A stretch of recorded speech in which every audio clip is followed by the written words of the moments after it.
Yes, yes, yes, yes, yes, yes, yes, yes, yes, yes, yes. Nous sommes en guerre. Comment ça se passe le confinement? Bonjour à tous, j'espère que vous allez bien. Aujourd'hui, je vais vous parler d'un sujet qui fait l'actu en ce moment, malheureusement, le coronavirus. Pourquoi je vais vous parler du coronavirus sur cette chaîne de sport? Petite pause dans la vidéo, juste pour vous dire que celle-ci a été tournée le 4 avril 2020.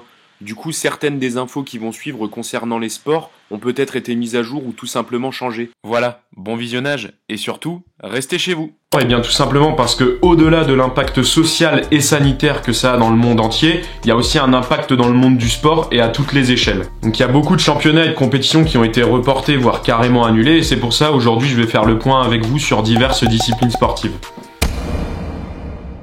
Le football, donc il faut savoir dans un premier temps que suite au coronavirus, les championnats, les 5 grands européens j'entends, ont été arrêtés quelques semaines avant la fin. Les derniers matchs se sont déroulés à huis clos pour ce qui est des 5 grands championnats européens, puis ça a été l'arrêt total. C'est pourquoi aujourd'hui on ne peut plus parier que sur les matchs en Biélorussie.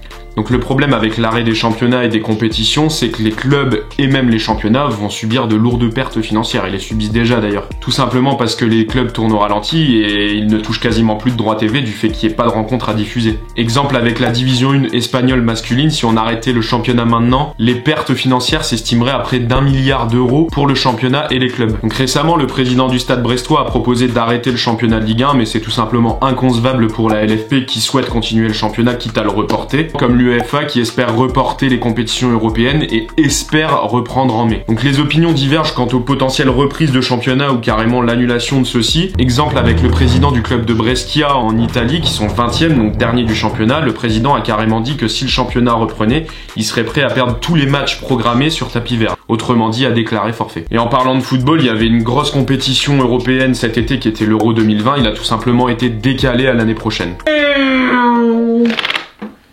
Alors vous allez voir par contre, le budget déguisement il est assez restreint. La Formule 1. Il faut savoir que c'est un des sports les plus impactés par le coronavirus. Juste avant le début de la saison, même la semaine juste avant la saison, on parlait déjà pas mal du coronavirus dans les médias, jusqu'à ce qu'il se manifeste dans les paddocks. Ouais. Dans les paddocks, chez les membres de l'écurie McLaren, lors du Grand Prix d'Australie, le tout premier de la saison, ce qui a tout simplement entraîné l'abandon de l'écurie McLaren, puis l'annulation totale du Grand Prix. Donc suite à l'annulation du Grand Prix d'Australie, les fans de F1 ont espéré que la saison démarre dans les Grands Prix suivants, sauf que les Grands Prix ont au fur et à mesure été soit reportés, soit annulés. Donc on va faire le point sur l'état des Grands Prix actuellement.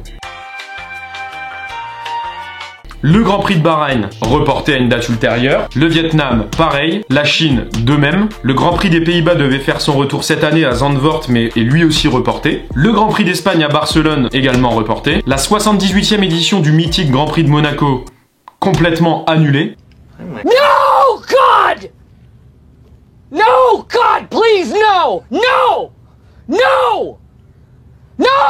L'autre circuit urbain en Azerbaïdjan a lui été reporté. À l'heure où je vous parle, la saison devrait normalement débuter au Grand Prix du Canada ou à celui de France, mais rien n'est sûr. Les organisateurs du Grand Prix de Silverstone en Grande-Bretagne ont même proposé de faire plusieurs courses sur ce circuit et même de le faire à l'envers, en mode miroir.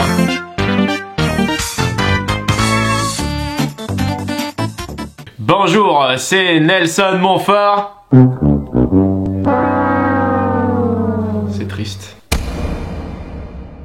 Donc cet été devait avoir lieu les Jeux Olympiques à Tokyo, malheureusement ça va être reporté à l'année prochaine, ils auront lieu du 23 juillet au 8 août 2021, mais garderont l'appellation Tokyo 2020, va savoir pourquoi. Sans oublier les Jeux Paralympiques qui vont du coup subir le même sort et suivront les Jeux Olympiques en 2021.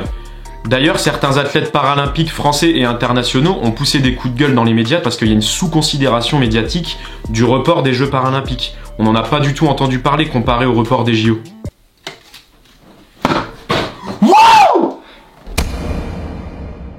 Donc pour ce qui est du tennis, les circuits WTA, le féminin, et ATP, le masculin, ont tout simplement été suspendus. Pour ce qui est des grands chelems, 2 tournois sont concernés. Le premier est Roland Garros qui a tout simplement été déplacé fin septembre sans concertation, et Wimbledon qui lui a complètement été annulé. La reprise des tournois devrait se faire sur le sol américain pour les Masters 1000 en fonction de l'évolution du coronavirus. Le problème, c'est que les États-Unis sont devenus l'épicentre du Covid-19, donc cela semble un peu compromis. Et si elle ne se fait pas là, elle se fera juste avant l'US Open pour jouer ce grand chelem. Autrement dit, on n'est pas prêt de revoir Benoît Paire péter une raquette. Vous êtes dans les tribunes, Benoît.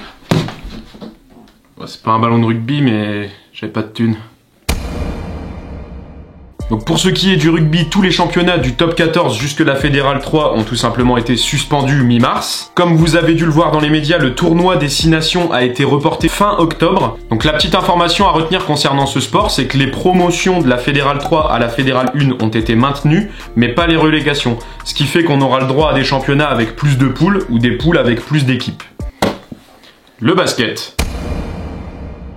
Pour ce qui est du basket, on va prendre exemple sur la NBA. La saison a pour l'instant été suspendue et pourrait même être annulée complètement. Donc le sujet des discussions en interne à la NBA serait de stopper la saison régulière et de faire des playoffs avec moins d'équipes. Et pour ce qui est du cyclisme, j'en fais peut-être un peu trop là. On va finir avec le cyclisme. Zéro crédibilité. L'Union cycliste internationale a tout simplement décidé de suspendre toutes les courses pour l'instant jusqu'au 1er juin. La course Milan-San Remo aurait lieu mi-juillet et le créneau laissé par les Jeux Olympiques fait que Amaury Sport réfléchit à reporter le Tour de France pendant cette période, aux alentours du 25 juillet. Ce qui décalerait du coup le Tour d'Espagne, la Vuelta, puisque si le Tour de France prend le créneau des Jeux Olympiques, il finirait le 16 août. La Vuelta démarrant le 15 août, elle, serait reportée à la fin du mois. Pour ce qui est du Tour de France, la ministre des Sports Roxana Maracineanu a tout simplement décidé de garder la date, mais de faire un Tour de France à huis clos. Un Tour de France à huis clos, vous imaginez un peu les caravanes balançant des goodies à personne?